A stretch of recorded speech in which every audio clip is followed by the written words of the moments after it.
RR6 news కి స్వాగతం. రాపూరు కండలేరు జలాశయం ముంపు ప్రాంత రైతులకు అందాల్సిన పరిహారం విషయంలో తమను దారుణంగా మోసం చేశారని రాపూరు మండలం గుండవోలు గ్రామ రైతులు ఆరోపిస్తున్నారు. శనివారం మీడియాతో మాట్లాడుతూ బాధిత రైతులు తమ గోడును వెళ్లబోసుకున్నారు. కండలేరు జలాశయం వల్ల గుండవోలు గ్రామంలోని పలు పొలాలు ముంపునకు గురయ్యాయి. ఇందులో భాగంగా తమకు గ్రామానికి చెందిన పెంచల స్వామి అనే వ్యక్తి పరిహారం ఇప్పిస్తానని నమ్మబలికి తమ దగ్గర నుంచి సంతకాలు తీసుకున్నారని రైతులు తెలిపారు. ఖాళీ స్టాంప్ పేపర్లు, ప్రామిసరీ నోట్లపై సంతకాలు చేయించుకొని ఇప్పుడు పరిహారం జాబితాలో పేర్లు లేకుండా చేశారని ఆవేదన వ్యక్తం చేశారు. జిల్లా కలెక్టర్కు సమర్పించిన 82 మంది లబ్ధిదారుల జాబితాలో తమ పేర్లు లేకపోవడంపై ప్రశ్నించగా 50,000 ఇస్తేనే జాబితాలో పేరు చేరుస్తానని బెదిరిస్తున్నట్లు రైతులు శేఖర్ మోహన్ వెల్లడించారు.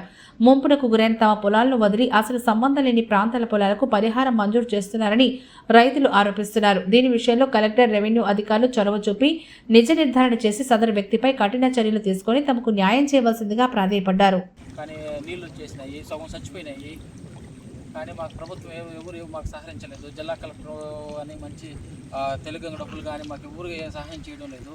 ఇక్కడ బ్రోకర్లు నమ్ముకొని మేము ఇదిగో చేస్తాను అదిగో చేస్తాను 12 సంవత్సరాల నుంచి మా కాగితాలు తీసుకొని అన్నీ చేస్తున్నా కూడా మాకు ఏ సహాయం అనేది పట్టించుకోవడం లేదు. దానివల్లకే చేస్తున్నారు. అదే ఇప్పుడు మన పేర్లు ఉన్నాయి కదా, రెవెన్యూ అధికారులు సరే మీరు పరిశీలించాల్సిగా కోరుతున్నాం. ఈ మధ్యకాలంలో మీకు ప్రభుత్వం సహాయం చేసేందుకు కొంతమంది బోకర్లు సహాయం చేస్తున్నారు. ఆ బోకర్లు మీకు సహాయం చేయలేదా? ఏం చేయలేదు. కాగితాల మీద ట్రాన్స్పోర్ట్ సంతకాలు పెట్టుకున్నారు, 100 రూపాయల నోట్ల మీద సంతకాలు పెట్టుకున్నారు, ఇదిగో చేస్తామన్నారు. కానీ మా దగ్గర డబ్బులు కూడా లాయరీ కట్టాలని డబ్బులు కూడా తీసుకున్నారు. కానీ మాకేదో 12 ఇచ్చిన కాగితాలు 12 సంవత్సరాలు అయింది. మాకన్నా వెనక్కి ఇచ్చిన వాళ్ళకి వస్తున్నాయి కానీ మాకైతే ఇవ్వడం లేదు. ఏ దానికి అసలు మాకైతే రావడం లేదు. అవును, ఇప్పుడు రేపో మాపో శాంక్షన్ చేసేదానికి సిద్ధంగా ఉన్నాయి. ఆ శాంక్షన్ చేసే సిద్ధం దాంట్లో మీ పేర్లు ఎందుకు లేవు? మా పేరు లేదు. ఆయన ఏంటంటే పక్కాగా మా పేరు లేకుండా తీసేసి మీరు దిక్కున కాడ చెప్పుకోండి అని చెప్పి మమ్మల్ని చెప్పి నోటుకు వచ్చినట్టు మాట్లాడుతున్నాడు. ఎవరండి అతను? అతను ఎవరు? ఓడిపోయిన పెంచిన స్వామి సార్. నేను మాది మా నాయన సంపాదిస్తుంది సార్. ఆస్తి సార్ పొలం. మేము మునకరు మాద్దని మేము జామలు వేసుకున్నాము. సగం మునిగిపోయింది. ఇంట్లో మునిగిపోయిన దానికి ఒక మామూలుగా ఓడిపోయిన పెంచిన స్వామి మీది పొలాలు మేము పెరుగు డబ్బులు కొన్ని నష్టపరిహారానికి తెచ్చిస్తా అని చెప్పి 12 సంవత్సరాల కిందట మా నాయన చచ్చిపోయినప్పుడు మా దగ్గర ఫ్యామిలీ నెంబరు, డెత్ సర్టిఫికేటు మొత్తం అన్ని ఎటు జట్టు తీసుకొని లాయరీకి కూడా డబ్బులు కట్టాలని చెప్పి కట్టించుకొని కొత్త రెవెన్యూ స్టాంపుల మీద సంతకాలు పెట్టుకొని బాండ్ పేపర్ మీద సంతకాలు పెట్టుకొని మాకు ఈ రోజు లిస్టులో మా పేరు లేకుండా చేసినాడు. నిన్న నేను ఫోన్ చేసి ఏమయ్యా మా పేరు ఎందుకు లేదంటే నేను లేదు పెట్టలేదు, మీరు డబ్బులు కట్టలేదు, నేను డబ్బులు కట్టినట్టు చేస్తున్నాను, మీరు డబ్బులు కట్టలేదు కాబట్టి నేను 50,000 ముందు నాకు కడితే అది పర్సంటేజ్ 40,000 లెక్కన ఇస్తే నేను చేస్తాను, లేకపోతే చేయను అని చెప్పి ఈ విధంగా మాట్లాడినాడు. మాకు ఇప్పుడు కాగితాలు ఇవ్వాల, ప్రామిస్ నోట్ ఇవ్వాల. మా కాగితాలు అడిగితే మేము ఆయన ఏడాదిలో నేను మాకు ఈలేదు, మేము చెప్తున్నాడు. సార్ మాది నెల్లూరు జిల్లా రాపూరు మండలం గుండవోలు గ్రామం. ఈ తోట మాదేను. కానీ మాది జామలు వేసుకున్నాం. మాది 3 ఎకరాలు. 3 ఎకరాలు కూడా తెలుగులో నీళ్ళు మునిగిపోతున్నాయి, చెట్లన్నీ చచ్చిపోయినాయి. కానీ మాకు మునకలో కానీ ఏ రూపాయి కూడా మాకు చెందలేదు. ఇప్పుడు మార్చి బడ్జెట్లో మాకు కొంతమంది పేర్లు పెట్టారు మా ఊర్లో గ్రామస్తులు. పెట్టినా మా పేరు లేదు. ఏమయ్యా పేరు పెట్టలేదని అడిగితే అతను మీకు దిక్కున కాడ చెప్పుకోమంటున్నాడు. ఇప్పుడు పేరు శేఖరు. నేను జామాలు వేసుకున్నాను. కానీ నాకు తెలుగు డబ్బులు అయితే రూపాయి చెందలేదు.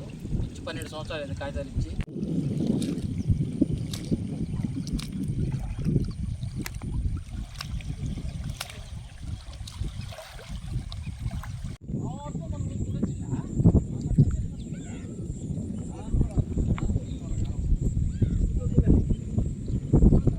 సార్ ఇప్పుడు మాది 50,000 రూపాయలు డబ్బులు కడితేనే మీకు పేరు పెడతాను, లేకపోతే మీ పేరు పెట్టను అని మాకు ఖచ్చితంగా మాట్లాడుతున్నాడు. మాకు ఇటువల్ల మేము మునకలో పోయి నీళ్ళు వచ్చి పోయిన వాళ్ళకి కూడా మా పేరు ఉన్నది లేకేసి మాకు ఇటువల్ల పై పక్కన వాళ్ళ పేర్లు కూడా చుట్టుపక్కల పేర్లు కూడా వాళ్ళకి డబ్బులు మంజూరు చేసేసి ఇప్పుడు కనీసం మమ్మల్ని అడిగితే కూడా సమాధానం చెప్పే పరిస్థితి ఉండదు. కనీసం 50,000 రూపాయల డబ్బులు మేము ఏడగట్టుకున్నాం సార్. ఇట్టా భూమి మునిగిపోయి ఎటు బతకలేక మా పరిస్థితి మేము ఇట్టంగా ఉంటే ఈ విధంగా అతను 50,000 ఇచ్చి పెడతాను, లేకపోతే మీరు జిక్కున కాడ చెప్పుకోమంటే మేము ఏం చెప్పాం సార్. అదే కలెక్టర్ గారికి ఏం చెప్తున్నాం అంటే మీరు ఫీల్డ్లోకి వచ్చి అక్కడ చూడండి, ఫీల్డ్లోకి ఒకసారి వచ్చి చూసి అసలు మునిగిపోయింది ఊరు, ఈ మునిగిపోయిన రైతు నిజమా అబద్ధమా ఒక్కసారి ఎన్క్వైరీ చేసుకొని పాస్బుక్ వనపేయడంలో అన్నీ తెమ్మంటే వర్క్లో ఫీల్డ్లోకి వచ్చి చూస్తే ఆ పొలం మునిగిపోయిందంటే మీ కళ్ళతో చూసిన పాట ఊరికి న్యాయం చేయండి. 7 నుంచి కనీసం 1 కిలోమీటర్ అవతల ఉన్న పేర్లు కూడా ఉన్నాయి సార్. అక్కడ మీరు కావాలంటే చూడండి సార్. మేము గుండెలకు ఒక్కసారి రండి సార్. మీరు ఈవారు కానీ ఎంఆర్ఓ కానీ ఎవరైనా సరే ఒక్కసారి వచ్చి చూసి మాకు డబ్బులు న్యాయం కోరుతున్నాం సార్. మేము సార్ మాది నెల్లూరు జిల్లా రాపూరు మండలం గుండవోలు గ్రామం. మాది మునక ప్రాంతము. మా గుండవోలు గ్రామంలోనే మాది 3 ఎకరాలు సార్. 3 ఎకరాలలో మా పేరు పెడతామని చెప్పేసి మోడిపోయిన పెంచుల స్వామి మా దగ్గర డబ్బులు తీసుకున్నాడు. ప్రామిసరీ నోట్ మీద సంతకాలు పెట్టుకున్నాడు. 100 రూపాయల స్టాంప్ మీద ఎంటీ మీద సంతకాలు పెట్టుకున్నాడు.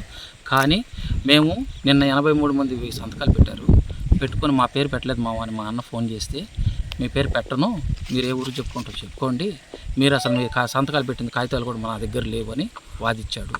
మళ్ళా ఈరోజు ఉదయం ఫోన్ చేసి మీ కాగితాలు మీకు తెచ్చిస్తాను, మీ డబ్బులు నాకు సంబంధం లేదు అని చెప్పాడు. ఇప్పుడు మళ్ళీ 50,000 రూపాయల డబ్బులు కానీ మేము కడితే మా పేరు పెడతామన్నారు. దయవుంచి ఎంఆర్ఓ కానీ మన విఆర్ఓ కానీ జిల్లా కలెక్టర్ గారి కానీ మేము విన్నవించుకోవడం ఏమనగా, మాకు మునకలో పోయిన పొలాల కన్నా పక్కన పొలాలకి దాదాపు 2 కిలోమీటర్ దూరం ఉన్న పొలాలకి ముందుగా చేసి డబ్బులు కూడా మంజూరు చేస్తున్నారు మార్చి బడ్జెట్కి. దయవుంచి మీరందరూ ఒకసారి పరిశీలించి గుండవోలు గ్రామాన్ని ఎక్కడ మునక ప్రాంతం ఎక్కడుంది, ఎవరెవరి పేరు మీద డబ్బులు వచ్చాయి, ఎవరికి రాలేదు, ఒక్కసారి మీరు పరిశీలించాల్సిందిగా కోరడం అయినది. రాపూరు మండలం నెల్లూరు జిల్లా. మేము కొప్పల చిన్నయ్య కొడుకులని. మా నాయన 3 ఎకరాల పొలం ఇచ్చాడు. అది ఇటీవల మన మునక ప్రాంతం కింద వచ్చింది. ఈ మునక ప్రాంతం కింద డబ్బులు ఊడిపిస్తున్నారంటే మా ఊళ్ళో ఒక అతను బోకరు పెంచుల స్వామి అతను ఉన్నాడు. అతన్ని మేము అడిగితే లేకి, సరే మీరు రండి, మీరు వచ్చి నాకు అన్ని మీ కాగితాలు మీకు కావాల్సిన మీకు ఏమున్నాయి మొత్తం ఎత్తుకోరమ్మని చెప్పి ఇంటికి రమ్మన్నాడు.